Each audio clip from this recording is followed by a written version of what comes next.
Welcome to Authentic Magnetism, the channel. We help coaches, course creators, and spiritual entrepreneurs find their authentic voice and magnetize soul-aligned clients. Please like, share, subscribe, comment, and follow along for more. Now let's get on with the episode. Hey, happy Friday, everyone. This is my fifth live this week because I'm trying to pack them in before my sister gets home. But one of the things that I'm working on right now is getting a database together so that when I do the VIP sessions, I can generate the report a little bit quicker. So I'm really going back and doing a deep dive through all of the gates and channels and circuitry and all of the things. And I'm kind of realizing I have to make some decisions about how deep do you go. And I think it brings up, when you're doing this DIY, you have to prioritize how deep you're going to go and what information is going to give you the most bang for your buck when you're first starting out. So I have a couple tips on this. The first thing is to start with strategy and authority. That's the basic building blocks of human design. So strategy is based off of type, which is determined by which centers you have or don't have defined.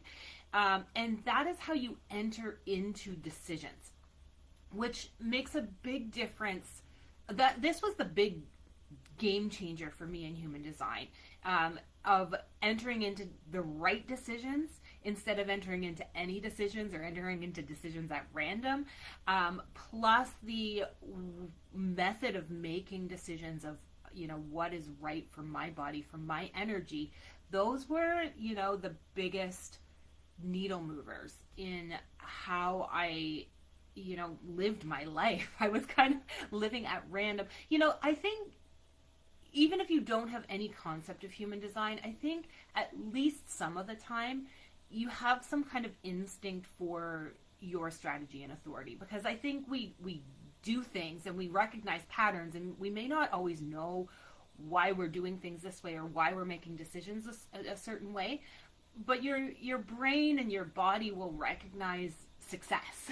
And if you've been successful doing something a certain way, then I think you naturally start to figure that out on your own. So I think a lot of people, when they come to human design and they get the language around it, it's not unfamiliar. I'm going to show you Dino. He got a little haircut this week. Actually, that's one of he's not gonna show his face for you. So I've kind of gotten a little sidetracked by the kitty cat, the visit here. So this idea of decision making and how you enter into decisions, I think I already did. I have I use my authority is sacral authority, which is an in the moment. It's a very instinctive. It's a yes, it's a no, it's a gut reaction, and I've always been pretty good, or at least over my lifetime, I've developed that instinct. So that wasn't necessarily a new concept for me, but it brought awareness to the way that I was utilizing it. And then with that awareness, I could start to, control's not the word, but I could start to deliberately use that knowledge to start to look at situations and say, yes, this is for me, no, this is not for me, to even decide on, and then deciding based on my authority. So getting that piece down, if you're just starting out with human design, that is the key. And when you're in business and when you're trying to utilize human design for business, we have to be efficient. We have tons of things to do. So if you only do one thing, let that be strategy and authority, because having that method of making aligned decisions for yourself as a business owner, that's enough, right? Like, if you do nothing else, strategy and authority, plus all of the things you already do as a business owner, your messaging, your marketing, the offers that you provide, the times and seasons of launches, all of those types of decisions, if you're making them based off of your strategy and authority, you're going to be doing 90% of the work, the energetic work that you need to do to show up as a business owner. The next place that I'd suggest that you start is Conscious Sun, Conscious Earth, basically the top four, Sun and Earth gates. These, when we look at the neutrinos that are in the atmosphere that are influencing us, sun and earth make up basically 70% of the energy or the transit energy that is impacting us at any given day. So looking at just those top four plus strategy and authority, you pretty much got it in the bag. Now, most of the time, if you're kind of into this human design stuff, we want to start digging deeper and deeper and deeper because you get those under control. A lot of times with strategy and authority, once you create a little bit of awareness around it, you get into the groove of doing it until you're not, and then you have a bit of a shake-up and you have a bit of a,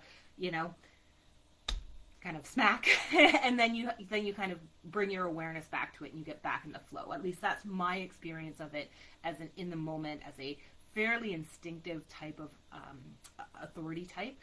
There's a little bit more to it when you have the waiting authorities, but you still get in your rhythms and grooves with it that are aligned. You don't always have to be kind of, as long as you kind of are keeping it within those navigational beacons, you don't have to always be using your brain power to kind of keep you in strategy and authority is kind of what I'm saying.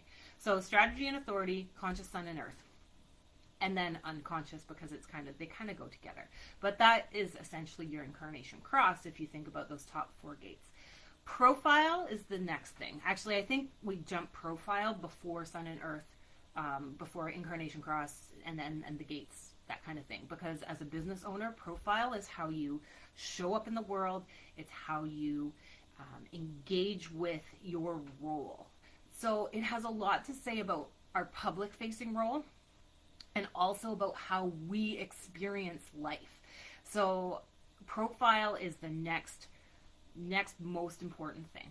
So profile is, I think it does have a lot to say about how we can really lean into the way we show up for our tribe, and leaning into the energy of your profile in your messaging and your marketing is a really good way of kind of keeping it, I call it keeping it within the navigational beacons, because those are things where you kind of set the intention and you do it deliberately a little bit, and then you end up being able to instinctively do it beyond that over time, right? So you're not always sitting down to write a post and being like, okay, how can I pull these energies and how can I enhance this? It doesn't really work that way. You do the reflection, you think about kind of general ways of incorporating that into your message. So one of the things that I often suggest with people is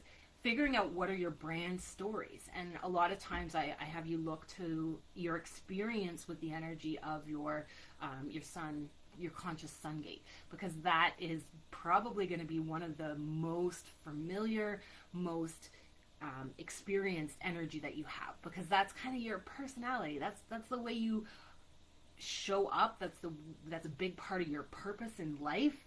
It's a big part of how people see and perceive you as well.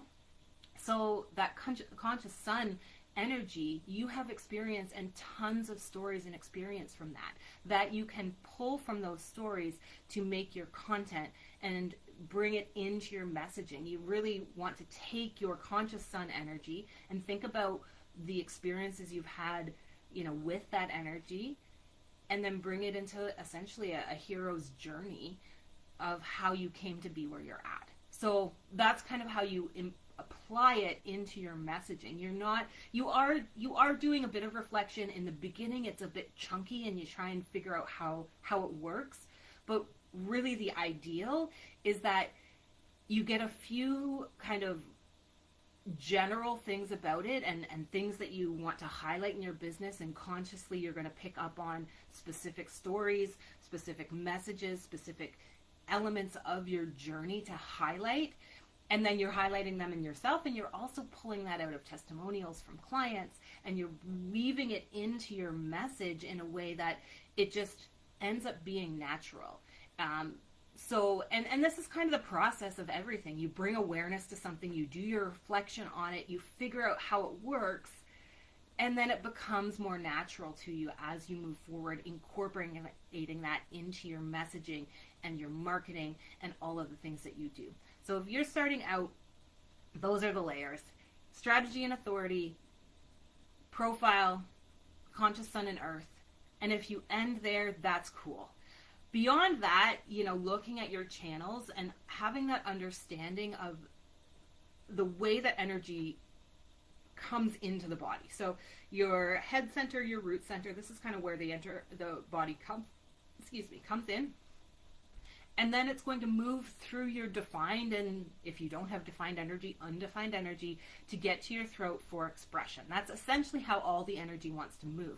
So when you look at some of the channels, some of them are, the low number first, the high number next, some of them are the high number first, and that's really to represent the way that energy is flowing in the body. And if you think about this, you're going to have some channels that are kind of super highway channels, right? So channels that do that connection from either the head or the root to the throat. And if you don't have a direct connection, you're going to be utilizing the transit energy and the energy of people around you, and being aware that whatever you use to bridge those gaps to get to the throat is conditioned energy, but that's okay, because that's kind of part of your lesson and your life journey, is to figure out how to move that energy for expression for expression and creativity and just being in the world. That's kind of how it works for everybody. So whether it's defined or undefined, it's still, the mechanism is natural for you. So when I look at my chart, for example, I everything in my chart connects through the spleen. It's like a hub, and it goes to all of my different centers. So every channel that I have comes off the spleen. So when I've got my root center defined, it's going to go to the spleen and then to the throat. So those are two channels that very likely are going to, if I was looking at my own chart and looking for some of those generalizations, I'd say those two channels are likely going to be what I call those superhighway channels. Another thing that I look at in channels or gate expressions for that kind of superhighway sort of thing is those top four, so your sun and earth gates. If they're connected to channels, those are stronger energy in your chart. So those channels are going to likely be a little bit more, you're going to rely on them a little bit more than some of your other channels that may not have that connection to that strongest energy. If you've got a channel between your Pluto gate and your Mercury gate, it may or may not be one that you really strongly rely on. Now, if that's your only channel, that's going to be the channel for you. But it's just worth kind of considering that as you start to get a little bit deeper, as you get beyond what I just explained of, your top four, strategy and authority and profile. Those are kind of your core key elements that you have to wrap your head around, your basic building blocks in human design. But after that, it's kind of the Wild West of what your interests are and where you want to go. It can get super nuanced. When you look at channels, we have the type of channel, whether it's generated, projected, manifested, generated, and that's how that channel's energy is utilized. So you can be a manifester and have a projected channel, and you still need that invitation and recognition to really effectively use that channel's energy. It doesn't change your type. It doesn't change that you're initiating and that you're informing your key elements of your strategy. But for that particular energy, when you express it, you need to have that energy of projected, which is recognition and invitation. So there's a nuance there as you start to unpack and really figure out, how does this need to be expressed? Another thing you might look at with channels is circuitry. There's circuitry, there's 4 different types of circuitry. I'm not really going to get into it into this live, but it's layered. You've got your channel, and then you've got the way that your channel expresses. You've got the circuitry, which kind of sets that theme for the channel, and then you have the description of the channel. And if you're only looking at one of those, you really have to kind of blend it into whatever your concept of that energy is. And that's where that support can come into play. So if you are interested in having some support in figuring out what are the really important things to focus on within your chart and how to utilize that energy within your business, consider booking a VIP session. I've got a link somewhere here. I set up the settings. Hopefully it worked okay for that link. I'll also put the link in the description after the fact here. So consider booking a VIP session. We take 5 hours to break down your chart. We look at you, how you show up. We really deep dive about it. And then at the end of it, we really talk about how are you going to bring it into your messaging? What are some of those brand stories that you want to incorporate? How are you going to take that information and put it into content that connects with people, that creates know, like, and trust, and that sells? So that's it. I would love to see you in a VIP session, and there will be a link somewhere in this description or the show notes or whatever for you to access there. So thank you so much for tuning in, and we will talk to you later. Hey, VIP day sessions are available now. If you're looking to get help in your business right now with one-to-one support, looking at your design and how it works with your business, this is the session for you. Click the link below and book now.